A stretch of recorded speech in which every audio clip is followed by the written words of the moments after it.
DMK வந்தாலும் சரி, இப்போ டிஎம்கேக்கு என்ன சொல்றாங்க? வாரிசு அரசியல் இருக்கக்கூடாது சொல்றாங்க. இப்ப நான் எனக்கு ஒரே விஷயம் நான் என்ன சொல்றேன்னா, இப்ப நான் இந்த ஒரு கோயில் வச்சிருக்கேன். ம்.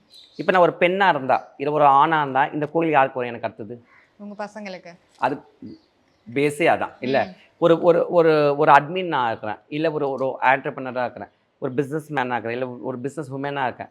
அப்ப அந்த பிசினஸ் எனக்கு அடுத்தது யார் வரும்? உங்க பசங்க தான். பசங்க தான். அதே மாதிரி அன்னைக்கு அவங்க தாத்தா கஷ்டப்பட்டு உருவாக்குனது இது.